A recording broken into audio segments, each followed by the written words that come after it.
Hello and welcome back to redefined you. I am Krishna. इस lecture में हम पढ़ेंगे sociological theory of religion of David Emile Durkheim. इस lecture में हम कवर करेंगे सिलेबस और प्रीवियस ईयर क्वेश्चंस क्या पूछे हैं, इंट्रोडक्शन देखेंगे, बैकग्राउंड देखेंगे कि इनसे पहले क्या थ्योरीज दी जाती थी, किस तरह की थ्योरीज दी जाती थी, कॉन्सेप्ट इनकी जो खुद की थ्योरी है, उसके phases of religion, totemism, collective effervescence या फिर state of exaltation, beliefs and rites and sacred profane dichotomy, जो ये कॉन्सेप्ट्स हैं उनके क्या मतलब हैं, फिर इनकी थ्योरी का क्रिटिसिज्म, इनकी थ्योरी का इवेल्युएशन, इनकी थ्योरी का कंक्लूजन, इस तरह से हम बात करेंगे। जो भी ये कॉन्सेप्ट्स हैं इनको हम अलग अलग वैसे भी पढ़ ही चुके हैं। सोशियोलॉजी ऑफ रिलीजन की अगर हम बात करें सिलेबस में तो ये आएगा रिलीजन एंड सोसाइटी में, sociological theory of religion plus email Durkheim, जहाँ रिलीजन टॉपिक है टॉपिक नंबर 4 थिंकर्स में। प्रीवियस ईयर क्वेश्चंस देखो डर्कहाइम से क्या पूछे हैं कि क्या इनका रिलीजन एंटायरली डिफरेंट फ्रॉम उनके जो पहले के लोग थे प्रीडेसेसर्स, उनसे अलग है, कैसे है, क्यों है, ये बता दो। फंक्शनल एनालिसिस बता दो, इनकी एप्लीकेबिलिटी मॉडर्न सोसाइटी में बता दो, ठीक है, इनकी थ्योरी का रिव्यू कर दो, एशिया में इनका एप्लीकेशन करके दे दो। प्री मॉडर्न सोसाइटी में रिलीजियस बिलीफ्स में आप टोटेमिज्म की बात करोगे, कलेक्टिव एफरवेसेंस की बात करोगे, इनकी थ्योरी को फिर बता दो। यही क्वेश्चन एज सच जो ये वाला है ये 2020 में रिपीट हुआ है। Critically analyse Durkheim's view on elementary forms of religious life and role of religion, यहाँ तक ये क्वेश्चन रिपीट हुआ है। ये आज की डेट में कैसे रोल प्ले करता है वो बता दो। डर्कहाइम के टोटेमिज्म के ऊपर पूछा है। डर्कहाइम के अकॉर्डिंग प्रिमिटिव सोसाइटी में जो रिलीजन था वही आज की सोसाइटी में है, उसको बता दो। एक इनके जो व्यूज़ हैं उनको एलेबोरेट कर दो, ये पूछा है। और फंक्शनल थ्योरी कैसे है ये उसको बता दो, टोटेमिज्म में हम पढ़ चुके हैं। और फिर कुछ question directly sacred and profane को लेकर पूछे, तो काफ़ी क्वेश्चंस पूछे हैं। Apart from that sociological theory of religion में भी ये वेबर की थ्योरी डर्कहाइम से कैसे अलग है। वेबर की कैपिटलिस्ट थ्योरी है, ठीक है, और डर्कहाइम की थ्योरी बहुत ही सिंपल है, प्रिमिटिव है, सोसाइटी के ऊपर जाती है, ठीक है। एंड डर्कहाइम की theory of religion max weber की थ्योरी से कैसे डिफरेंट है। 2011 और 2020 में सेम क्वेश्चन पूछा। तो स्टार्ट करते हैं इस लेक्चर को। इस लेक्चर में जो भी बेसिक कॉन्सेप्ट्स हैं उनको हम अलग अलग लेक्चर में अलग से डिस्कस कर चुके हैं, तो इस पर्टिकुलर इस लेक्चर में हम उन पर बार बार ज़्यादा डिटेल में फोकस नहीं करेंगे, उनका रेफरेंस लेते हुए चलेंगे। तो इसके जो रिसर्च पेपर है अगर आप लिखना चाहो, एग्जाम में भी लिख सकते हो, तो the elementary forms of religious life Durkheim, Emile Durkheim, इनका पूरा नाम डेविड इमाइल डर्कहाइम है, ये ले सकते हो। And Pals Daniels 7 theories of religion. लोग आपको 2 ही बुक पढ़ाते रहते हैं सोशियो के नाम पर कि बस सोशियो में ये है, ऐसा है, वैसा है। नहीं, जिस दिन आपको रिसर्च पेपर पढ़ने की आदत पड़ गई उस दिन आप बुक्स पढ़ना भूल जाओगे, बिलीव मी। सबसे पहले हम इंट्रोडक्शन की बात करते हैं। इनका पूरा नाम है डेविड इमाइल डर्कहाइम, अगर आपको याद हो गया तो बहुत अच्छी बात है। फ्रेंच सोशियोलॉजिस्ट थे। इन्होंने ही फॉर्मली इस्टेब्लिश किया था एकेडमिक डिसिप्लिन ऑफ सोशियो, और वेबर के साथ में इनको हम एक इम्पॉर्टेंट पिलर ऑफ सोशियोलॉजी जानते हैं, मानते हैं। अगर आपके लिए पॉसिबल है तो ये फ्रेंच नेम याद कर लो। 1912 में इन्होंने एक बुक दी थी जिसका नाम था the elementary forms of religious life. वहाँ पर उन्होंने अपनी रिलीजन की थ्योरी बताई थी जो कि एक फंक्शनल थ्योरी है। इनकी जो बुक है उसका फ्रेंच नेम है लेस फॉर्मस एलिमेंटरीज डे ला वाई रिलीजियस। अगर आपको याद हो जाए तो ठीक है, अदरवाइज बहुत ज़्यादा सर खपाने की नीड नहीं है, इनका पूरा नाम याद कर लो, ज़्यादा बेटर है। लोग डर्कहाइम ही याद कर लेते हैं, बहुत बड़ी बात है।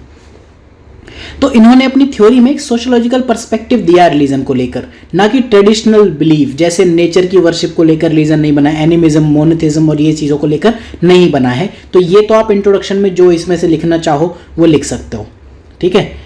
तो इंट्रोडक्शन इसका बेस्ट अगर आप एग्जाम में लिखना चाहो तो ऐसे लिख सकते हो कि डेविड इमाइल डर्कहाइम ये और यहाँ से ये लिख सकते हो 3 लाइन का, ठीक है, क्योंकि ये वाली चीज़ हमारी आएगी यहाँ पर बैकग्राउंड में। बैकग्राउंड में कुछ थ्योरीज थी, ग्रुप ऑफ थ्योरीज थी। कुछ लोगों ने, जैसे डेविड ह्यूम है, मैक्स म्यूलर हैं, गिडिंग्स हैं, इन्होंने कहा कि जो रिलीजन है क्रिएशन ऑफ मैन है। हालांकि जो डर्कहाइम है वो भी यही कहते हैं कि religion is a creation of man और सोसाइटी। पहले लोगों ने कहा कि ये इल्यूजन या फियर की वजह से पैदा होता है। कुछ लोगों ने कहा, जैसे कि हर्बर्ट स्पेंसर उसमें इंपॉर्टेंट है, उन्होंने कहा ये साइकोलॉजिकल फिनोमिना जैसे भूतों का डर, ड्रीम्स, एनिमिस्टिक व्यू जिन्होंने दिया थ्योरी रिलीजन की थ्योरी का। रिलीजन नेचुरल फिनोमिना से आता है, जो naturalistic view of religion, origin of religion बात करते हैं एडवर्ड टेलर या फिर जेम्स फ्रेजर, ये हैं। तो फिर जो कॉन्सेप्ट है इमाइल डर्कहाइम है उन्होंने कॉन्सेप्ट फेजेस ऑफ रिलीजन की हम बात जरूर करेंगे, क्योंकि डर्कहाइम ने फेजेस ऑफ रिलीजन की बात की, ओरिजिन से लेकर डिक्लाइन से लेकर अभी तक जो एग्जिस्ट करते हैं। टोटेमिज्म की बात की, यानी कि सिंबल ऑफ सोसाइटी, एक सेक्रेड थिंग जिसमें सोसाइटी अपना सब कुछ शो कर देती है, निहित कर देती है। Collective effervescence, beliefs and rites and sacred profane dichotomy. इसमें अगर आप देखो हर चीज से क्वेश्चन पूछा है। टोटेमिज्म के साथ में आपको कलेक्टिव एफर्वेसेंस लिखना है, 2-3 बार इससे क्वेश्चन पूछ चुका है। बिलीफ्स एंड राइट्स और सेक्रेड एंड प्रोफेन डाइकोटोमी से क्वेश्चन 4-5 बार पूछ चुका है। फेजेस एंड रिलीजन, जब तक आपको ये नहीं पता होंगे, इनका कंटेम्प्रेरी रोल या फिर कंटेम्प्रेरी एप्लीकेशन आप नहीं कर पाओगे आसानी से। डर्कहाइम ने क्या कहा कि जो कॉन्सेप्ट ऑफ सेक्रेड है वही डिफाइनिंग कैरेक्टर ऑफ रिलीजन है। कोई भी ऐसा भगवान या गॉड या अल्लाह जैसा कोई कॉन्सेप्ट नहीं होगा। सुपर नेचुरल में कोई फेथ वाली बात नहीं है। कुछ हम चीज़ों को सेक्रेड कह देंगे कि आज से ये चीज़ें सेक्रेड है। सेक्रेड का मतलब पवित्र नहीं है, वो हम बात कर चुके हैं ऑलरेडी। सेक्रेड एंड प्रोफेन जो चीज़ें हैं, उस डिस्टिंक्शन से हम रिलीजन को डिफाइन करते हैं। और सेक्रेड की चीज़ें हम कहाँ डिफाइन करते हैं? टोटेमिज्म में। इसीलिए अब आपको समझ आ रहा होगा कि मैंने पहले उन टर्म्स का मीनिंग आपको क्यों पढ़ा दिया। तो डर्कहाइम ने कहा जैसे ही हम किसी चीज को सेक्रेड कह देते हैं तो बाकी जो चीजें बची वो प्रोफेन हो गई, और उस टाइम पे आपका रिलीजन बन गया। डिफाइनिंग कैरेक्टरिस्टिक ऑफ रिलीजन है सेक्रेड एंड प्रोफेन।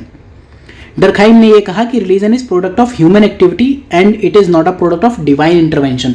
भगवान ने नहीं पैदा किया है, किसी ने तथास्तु नहीं कहा, किसी ने नहीं कहा कि बस ऐसा हो जाए तो आज से रिलीजन हो गया। कोई पैदा नहीं हुआ, कोई कुछ नहीं हुआ। सोसाइटी ने खुद को बचाने के लिए, खुद को यूनाइट करने के लिए, खुद को एक सिंबॉलिक आइडेंटिटी प्रोवाइड करने के लिए रिलीजन की खोज की। तो इन्होंने कहा रिलीजन एक सुई जेनेरिस सोशल फैक्ट है और इसको सोशियोलॉजिकली इन्होंने एनालाइज किया। अगर हम बात करें डर्कहाइम की तो उन्होंने डिफाइन किया है रिलीजन को। Religion is a unified system of beliefs. यहाँ पूरी डेफिनेशन तो देखो याद करना पॉसिबल नहीं है। यहाँ देखो 3 पॉइंट हैं, sacred objects, beliefs and rites and existence of moral community. यहाँ इन्होंने पूरी डेफिनेशन दी हुई है, अगर आपको पढ़नी हो तो पढ़ लो, ठीक है। अदरवाइज अगर आप इनकी डेफिनेशन को शॉर्ट में पढ़ना चाहो तो religion is unified system of beliefs and practices relative to sacred things. हम सेक्रेड थिंग्स समझ चुके हैं, हम बिलीफ्स एंड प्रैक्टिस समझ चुके हैं, एंड मॉरल कम्युनिटी जो उसको फॉलो करे। इन 3 चीजों की बात आप ऑब्वियसली करोगे। 3 फंडामेंटल एलिमेंट्स हम ले सकते हैं इनकी डेफिनेशन से। एक हो गया सेक्रेड ऑब्जेक्ट्स यानी कि totem, set of beliefs and rights, और तीसरा existence of moral community. Totem मतलब आपका हो गया सेक्रेड, सेक्रेड हो गया, ये हो गया आपका प्रोफेन, और तीसरा हो गया set of beliefs and rights. इन्हीं चीजों से रिलीजन बनता है मिलकर। जो ये थ्योरी है डर्कहाइम की, ये सोशल एलिमेंट ऑफ रिलीजन पर एक ग्रेट एम्फेसिस देती है। इस वजह से इनकी थ्योरी को आज तक माना जाता है, सम्मान के साथ देखा जाता है। इनके according main characteristic of religion है सोशल है, कलेक्टिव है। आपने और हमने, सोसाइटी ने खुद के लिए बनाई है, ना कि भगवान ने आके बनाई है। डिवाइन नहीं है, it lies with in society. जैसे कि अगर आप हम आज से पूजा करना बंद कर दें, रिलीजन को कल से प्रैक्टिस करना बंद कर दें, तो रिलीजन खत्म हो जाएगा। दुनिया में अभी आप देखो 12 मेजर रिलीजन बचे हैं, कई हजारों रिलीजन बने और कई हजारों रिलीजन खत्म हो गए। जिन चीज़ों में लोगों ने इन 3 एलिमेंट्स की हमेशा बात की, ध्यान रखा कि सेक्रेड चीज़ें यानी कि टोटेम, कुछ group symbol, set of beliefs रखे, और एग्जिस्टेंस ऑफ मॉरल कम्युनिटी जो उन बिलीफ्स को फॉलो करे, वही रिलीजन हमेशा चल पाए। तो हमेशा किसी भी रिलीजन का जो एग्जिस्टेंस है, ओरिजिन है, या फिर जो उसका चलने का काम है, वो सोसाइटी पर ही निर्भर करता है। फेजेस ऑफ रिलीजन की अगर हम बात करें तो क्या है फेजेस ऑफ रिलीजन, ये चीज़ आपको समझनी ज़रूरी है अगर आप इनकी जो थ्योरी है उसका मॉडर्न टाइम में एप्लीकेशन करना चाहो। सबसे पहले ये कहते हैं बहुत टाइम तक तो कुछ है नहीं, रिलीजन है नहीं, फिर रिलीजन का ओरिजिन होता है, फिर ऑर्गेनाइज होता है रिलीजन, स्ट्रेंथन होता है हमेशा।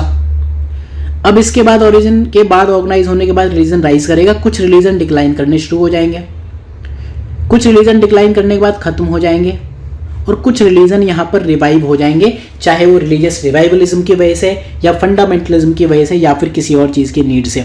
ये फेज ऑफ रिलीजन चलता रहेगा। ओरिजिन की अगर हम बात करें, इन चारों चीज़ों को हम एक एक करके देख लेते हैं क्या है। ओरिजिन की अगर हम बात करें, ओरिजिन इनके अकॉर्डिंग ओरिजिन होता है टोटेम से, एक यूनाइटिंग फोर्स सोसाइटी में आती है, उसे उन्होंने टोटेम या ग्रुप सिंबल या ग्रुप आइडेंटिटी कहा, जो कि earlier Hunter and gatherer society में था। फिर उन्होंने कहा ऑर्गेनाइजेशन, यही टोटेम यही सोसाइटी जब कहीं जाकर यूनाइट हो गई तो वहाँ पर उन्होंने कहा कि रिलीजन ऑर्गेनाइज्ड हो गया, इंट्रैक्शंस रिचुअलाइज्ड हो गए। ओरिजिन को आप टोटेम से समझ सकते हो, ऑर्गेनाइजेशन को आप कलेक्टिव एफर्वेसेंस से समझ सकते हो, जहाँ पर लोग आपस में मिलते जुलते हैं।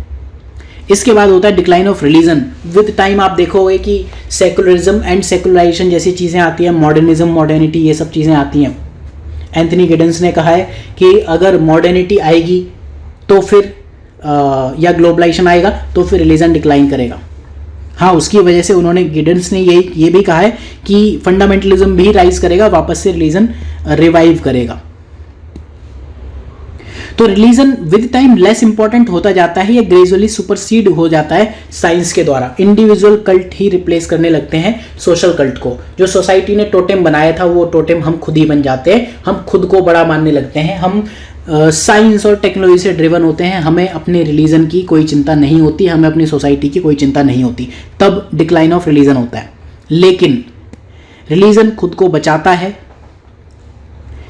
Even if religion was losing its importance, ये आज भी फाउंडेशन ऑफ मॉडर्न सोसाइटी रखता है। हो सकता है कि अगर आपके 100 रिलीजन है, 100 में से कोई 50 खत्म हो जाए, दूसरे 50 आ जाए, लेकिन religion as a whole, group of religions भले ही अपनी इंपॉर्टेंस लूज करें, लेकिन आज की मॉडर्न सोसाइटी की फाउंडेशन फिर भी वो रखते हैं। डर्कहाइम ने कहा आज तक बहुत सी रिप्लेसमेंट फोर्स आई गई, लेकिन रिलीजन को रिप्लेस कोई भी फोर्स नहीं कर पाई। एक दो रिलीजन गायब जरूर हो गए होंगे, लेकिन रिलीजन एज अ होल कभी गायब नहीं हुआ। सेकुलरिज्म और सेकुलराइजेशन से जब लोग परेशान हो गए तो रिलीजियस रिवाइवलिज्म और फंडामेंटलिज्म का राइज दिखने लगा। और डर्कहाइम तो यहां तक कि मॉडर्निटी, जो कि एंथनी गिडेंस का कॉन्सेप्ट है कि मॉडर्निटी आएगी तो फिर रिलीजियस रिवाइवलिज्म या फंडामेंटलिज्म दोबारा आएगा, सेम वे में डर्कहाइम भी कहते हैं कि मॉडर्निटी जैसी कोई चीज़ ही नहीं होती है। मॉडर्निटी तो जस्ट एक पीरियड ऑफ ट्रांजिशन है या फिर मोरल मीडियोक्रेसी है, कुछ चीज़ नहीं है, आज आएगी कल वापस कुछ और। आप किस चीज़ को मॉडर्न कहोगे? आज जो है कल उसे आपने चेंज कर दिया, आप मॉडर्न हो गए। आज जो है उसे आप कल चेंज कर दोगे, फिर आप मॉडर्न हो जाओगे। तो मॉडर्निटी तो एक पीरियड ऑफ ट्रांजिशन है। जो चीज़ एटर्नल है वो रिलीजन है। रिलीजन ही दुनिया की सारी चीज़ों को बर्थ देता है। Even the most logical and rational pursuit of science can be traced their origin to the religion. Totemism की बात कर चुके हैं, यहाँ हम डिटेल में नहीं जाएंगे। डर्कहाइम ने कहा था टोटेमिज्म ओरिजिनल या सिंपलेस्ट फॉर्म है। Totemism is nothing but symbol of collectivity और symbol of society itself. Society खुद की पूजा करवाती है इन नेम ऑफ रिलीजन। फिलहाल इस लेक्चर में इतना ही। टोटेमिज्म को अगर आपको डिटेल में समझना है तो मैंने अलग से एक लेक्चर रिकॉर्ड किया, ठीक है। सोसाइटी ने कहा कि एक सिंबल हमने बना दिया, सपोज हमने कहा ये आज से हमारा टोटेम है, ठीक है, ये आज से हमारा सिंबल ऑफ सोसाइटी है या सिंबल ऑफ कलेक्टिविटी है। अब हम इसको सेलिब्रेट करेंगे, इसको हम फील कैसे करेंगे? तो फिर हमें सोशल गैदरिंग, इकट्ठा होना पड़ेगा, तब हम स्ट्रॉन्ग हमारे अंदर इमोशंस आएंगे, कलेक्टिव रिप्रेजेंटेशन होगा, तो उससे आएगा कलेक्टिव एफर्वेसेंस। सपोज यहाँ पर ये किसी चीज़ की पूजा करने के लिए इकट्ठे हुए हैं या ये लोग किसी चीज़ की पूजा करने के लिए इकट्ठे हुए हैं, तो फिर वहाँ आता है कलेक्टिव एफर्वेसेंस या फिर स्टेट ऑफ एक्सल्टेशन। टोटेम को सेलिब्रेट करने के लिए, टोटेम यानी कि सेम थॉट को कम्युनिकेट करने के लिए और सेम एक्शन में पार्टिसिपेट करने के लिए कम्युनिटी कई बार एक साथ गैदर करेगी, इकट्ठी होगी, वहां से रिलीजन का जन्म होगा। तो इस पूरे इवेंट को हम कहते हैं कलेक्टिव एफर्वेसेंस। सोसाइटी अपने सिंबल को एक टोटेम में स्थापित कर दे, वहां से लोग यूनिटी देखें और इंडिविजुअल्स को एक साथ जोड़े, ताकि इंडिविजुअल्स एक दूसरे से जुड़ा हुआ महसूस करें, उसे हम कहते हैं collective effervescence. Beliefs and rights की हम ऑलरेडी बात कर चुके हैं। अगेन, कोई भी रिलीजन नहीं हो सकता अगर उसमें बिलीफ्स ना हो। दो चीज़ों में उन्होंने रिलीजन को डिवाइड किया, एक होता है बिलीव, एक होता है राइट। अगेन, अगर आपको ये चीज़ डिटेल में समझनी है तो फिर बिलीफ एंड राइट का अलग एक डिफरेंट लेक्चर है, वहाँ पर आप देख सकते हो। Same cheese sacred and profane dichotomy. Totem को जिस दिन हमने रिलीजन को डिफाइन किया था उसी दिन हमने कह दिया था कि कुछ चीज़ें हमारी सेक्रेड हैं। जो हमारा टोटेम है, जो हमारा सोसाइटी का सिंबल है, ग्रुप का सिंबल है, दैट इटसेल्फ इज सेक्रेड। उसके अलावा बाकी सारी चीज़ों से मुझे कोई मतलब नहीं है। All other things are profane. बाकी जितनी भी चीज़ें हैं वो हमारे ऑर्डिनरी हैं, अनइवेंटफुल है, उनका हमारे लिए कोई सिग्निफिकेंस नहीं है रिलीजन के पॉइंट ऑफ व्यू से। वो चीज़ें नॉर्मल प्रैक्टिकल हो सकती हैं, बट वो चीज़ें पावरफुल नहीं है, वो चीज़ें डिस्टिंक्ट नहीं है। तो प्रोफेन की बात अगर हम करें, प्रोफेन कोई भी चीज़ है जो मुंडेन है, जो लगभग डेली होती है, और सेक्रेड वो चीज़ें हैं जो ग्रुप इंटरेस्ट को यानी कि सेक्रेड ग्रुप सिंबल्स को या फिर टोटेम्स को दिखाती हैं। तो ये बेसिक डाइकोटोमी है सेक्रेड और प्रोफेन की। बाकी चीज़ों की हम बात पूरे डिटेल में सेक्रेड प्रोफेन लेक्चर में कर चुके हैं। तो जो डिस्टिंक्शन है डर्कहाइम का सेक्रेड और प्रोफेन के बीच में, that itself is based on idea of totemism. जो भी सेक्रेड थिंग्स है उनको बचाया जाता है प्रोविजन और रूल बना के। सेक्रेड थिंग्स हमेशा हायरार्किकली सुपीरियर होंगी। इसकी वजह से कुछ हॉस्टिलिटी आती हैं, आपको एग्जांपल्स पता होंगे। आज के टाइम में अगर आपको जो भी एग्जांपल लिखने हो वो आप एग्जांपल लिख सकते हो, बहुत सारे एग्जांपल्स आपको दिखेंगे।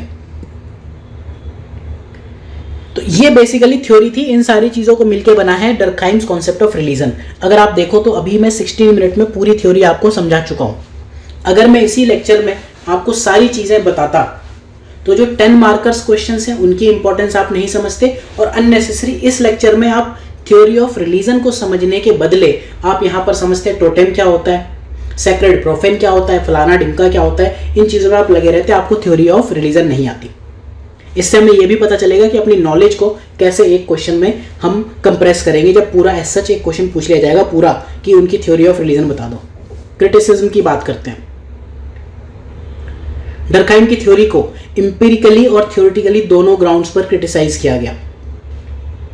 सबसे पहली बात तो ये कही जाती है आज के टाइम में, इन मॉडर्न टाइम्स, जो एप्लीकेशन ऑफ डर्कहाइम की जो थ्योरी है उसको जब अप्लाई करने की बात आई तो ये बताया गया कि रिलीजन नहीं करता आज के टाइम में, सेकुलरिज्म या सेकुलराइजेशन एक बाइंडिंग फोर्स है। अगर हम दिल्ली की बात करें या फिर मुंबई या न्यूयॉर्क की बात करें, वहाँ रिलीजन के बेस पर आपको कोई नहीं पूछता है। अगर आप रिलीजियस हो, आपको अगर अपने ही रिलीजन की लगी है तो बगल वाला आपको कहेगा भग यहाँ से।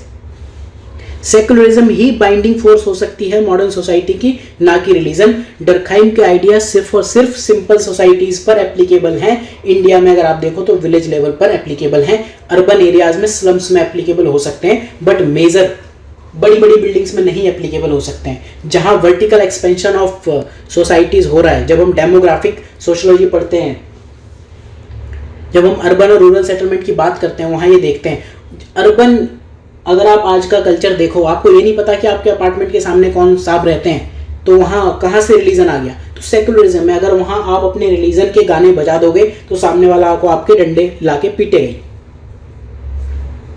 डर्कहाइम्स के व्यूज हैं वो रिलेवेंट हैं प्रिमिटिव सोसाइटी के लिए, जहाँ पर सोशल इंस्टीट्यूशंस की बात ज़्यादा की जाती है, आज के टाइम में नहीं की जाती।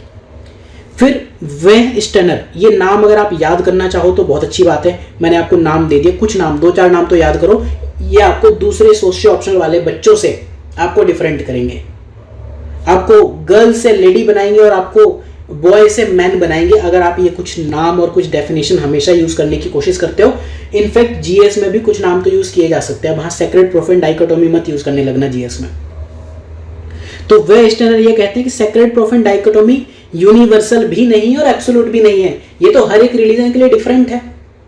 आपके रिलीजन में 5 टाइम नमाज पढ़ना इंपॉर्टेंट हो सकता है, that could be a sacred thing. किसी और के रिलीजन में सुबह शाम घंटा बजाना इंपॉर्टेंट हो सकता है, किसी और के रिलीजन में कि क्रॉस लेकर घूमना एक रिलीजन चीज हो सकती है, that could be sacred thing. तो सेक्रेड प्रोफेन डाइकोटोमी यूनिवर्सल भी नहीं है। और एडमंड लीच तो यहां तक कहते हैं कि जो प्रोफेन और सेक्रेड हैं ये 2 एक्सट्रीम्स हैं। दुनिया में कोई भी चीज परफेक्टली सेक्रेड नहीं होती, दुनिया में कोई भी चीज परफेक्टली प्रोफेन नहीं होती। मैं भगवान को मानता हूं लेकिन कभी भी 2 टाइम पूजा नहीं करता घर में, हर रोज मंदिर नहीं जाता, हर एक फेस्टिवल में मैं नहीं जाता। बट हाँ, कल के दिन अगर शादी हुई या कोई और चीज हुई तो वहां आप पंडित जी को जरूर बुलाओगे। जो टॉम को, ये नाम अगर आपको याद करना हो तो याद कर सकते हो, इन्होंने एक बहुत अच्छी बात कही थी। ये 2 चीजें, ये या तो आप ये जैक गुडी नाम याद करो या ये आप मोसुजावा नाम याद करो। बेटर है जैक गुडी आप नाम याद करो, क्योंकि एंथ्रो ऑप्शन का सिलेबस देखोगे वहां भी रिलीजन है। तो ये कहते हैं कि जो रिलीजन है ये यूरोसेंट्रिक या फिर क्रिश्चियनिटी को बताता है। सेक्रेड और प्रोफेन जैसी जो चीजें हैं वो यूरोसेंट्रिक वेस्टर्न सोसाइटी के पॉइंट ऑफ व्यूज को बताती हैं, ये बाकी सोसाइटीज में नहीं चलता है। It is a product of European religious thought, या फिर ये क्रिश्चियन थॉट्स को नॉन क्रिश्चियन सिस्टम पर स्थापित करता है, थोप देता है। तो इन दो में से कोई भी नाम याद कर लो। नाम तो मुझे देखो ये याद रहेगा, जैक गुडी। तो अच्छे अच्छे नाम याद करो, क्या दिक्कत है, ये नाम क्यों याद करने। अर्नोल्ड वॉन गेनेप ये कहते हैं कि जो इनका बेसिक आइडिया है प्रिमिटिव पीपल और सिंपल सोसाइटी, वो अपने आप में गलत है। जो इन्होंने टोटेमिज्म की बात की वो रिचुअल है, किनशिप से रिलीजन कहां से आ गया।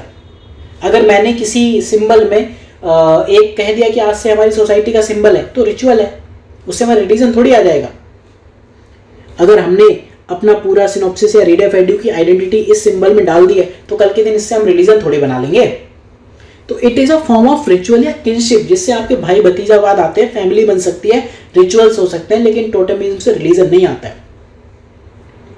और डर्कहाइम ने यह भी एक्सप्लेन नहीं किया कि क्यों एक पर्टिकुलर टोटेम ही चूज किया गया, या एक ट्राइब में एक से ज्यादा रिलीजन हो सकते हैं, फिर आप क्या करोगे। या फिर जो आपकी multicultural polytheistic societies like India, जहां multicultural, multilinguistic, multireligious societies है, उनको आप कैसे एक्सप्लेन करोगे। वहां तो ना कोई एक सिंगल टोटेम है, ना कोई एक सिंगल बुक है, ना ही कोई सिंगल देवी देवता है। 33,000 आई थिंक देवी देवता माने जाते हैं, और मेन देवी देवता अगर आप देखो तो लगभग 10+ हैं। डर्कहाइम ने रोल ऑफ इंडिविजुअल या फिर इमोशनल एस्पेक्ट ऑफ रिलीजन को भी रिकॉग्नाइज नहीं किया। इनकी जो रिलीजन की थ्योरी है वो इंडिविजुअलिज्म को रिकॉग्नाइज नहीं करती है। जीन पॉल सर्टे का जो एग्जिस्टेंशियलिज्म है या फिर इंडिविजुअलिज्म है, वो डर्कहाइम सेटिस्फाई नहीं कर पाए। इनके अकॉर्डिंग दो ही चीजें हो सकती हैं, या तो सोसाइटी हो सकती है, इंसान सोसाइटी का पार्ट हो सकता है, या फिर वो सोसाइटी का पार्ट नहीं हो सकता। सेकुलरिज्म और सेकुलराइजेशन के लिए तो इनकी थ्योरी में कोई जगह है ही नहीं। और अल्टीमेटली जो डर्कहाइम ने कहा कि ये आपका वर्शिप ऑफ सोसाइटी है, totem means symbol of society, तो इनका जो सिंबल है टोटेम, उसकी पूजा करना वर्शिप ऑफ सोसाइटी नहीं है। रिलीजन सोशल सॉलिडेरिटी को तो बढ़ावा देता है, नो डाउट, लेकिन सोसाइटी की पूजा नहीं है। इस तरह के काफी सारे क्रिटिसिज्म है, और आई डोंट थिंक कि किसी ने भी आपको ये क्रिटिसिज्म पढ़ाए होंगे।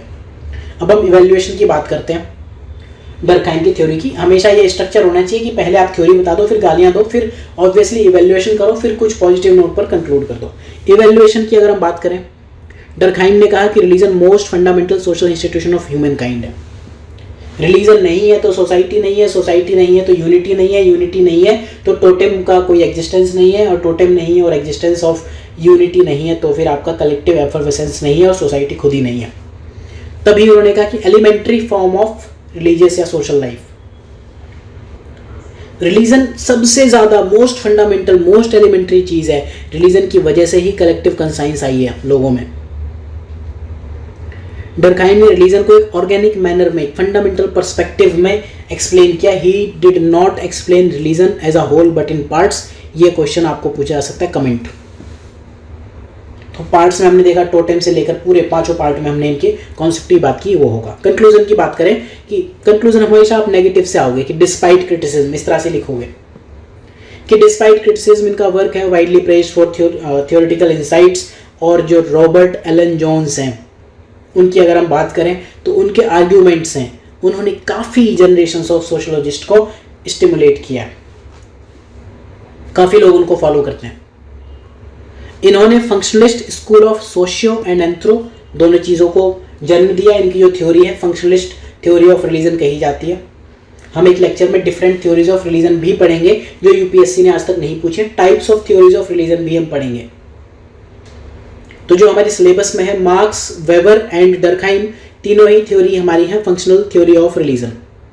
और साथ में अगर हम कंक्लूड करें कि जो उनकी रियल मेरिट है that is recognition of social function of religion. Religion कोई नेचुरल चीज नहीं है, आपके ऊपर थोपी हुई चीज नहीं है। रिलीजन एक सोशल फंक्शन है, सोसाइटी की नीड की वजह से पैदा होता है। तो इस लेक्चर में इतना ही। अगले लेक्चर में हम वेबर की थ्योरी ऑफ रिलीजन पढ़ेंगे। तो इस लेक्चर में अगर आप देखो वापस से, इस लेक्चर को पूरा एज अ होल, इस लेक्चर को देखने से पहले आपको जो चीज़ें समझनी चाहिए आप वो समझोगे। फेजेस ऑफ रिलीजन 10 नंबर में पूछा जा सकता है। टोटेमिज्म और कलेक्टिव एफर्वेसेंस 10 नंबर में पूछे हुई है, ये चीज़ें 10 नंबर में पूछी हुई हैं। इसके अलावा इससे पूरा एज अ होल एक क्वेश्चन बन सकता है और एक क्वेश्चन इसका एप्लीकेशन पर बनता है। एप्लीकेशन समझने के लिए आपको इसका फेजेस ऑफ रिलीजन और क्रिटिसिज्म और इवैल्यूएशन, यहाँ से इसकी एप्लीकेशन भी आती है। तो आई होप कि ये लेक्चर आपको क्लियर होगा। हमने इमाइल डर्कहाइम की थ्योरी ऑफ रिलीजन पढ़ी। अगले लेक्चर में हम 2 बाकी थ्योरीज पढ़ेंगे, इसके बाद फिर हम नेक्स्ट लेक्चर्स कंटिन्यू करेंगे। So thank you for watching. आप ये सीरीज सोशल ऑप्शनल की जो सीरीज है, कुछ सीरीज इसकी जो इंपॉर्टेंट लेक्चर्स है जिसमें हम पूरा सिलेबस कवर करेंगे, फ्री अवेलेबल भी है। उसके लिए आपको बस readefidu.com इस वेबसाइट पर जाके फ्री में सब्सक्राइब करना है, जाके वहाँ आपको लेक्चर्स मिल जाएंगे। So thank you for watching. मिलते हैं अगले लेक्चर में, ध्यान रखिएगा।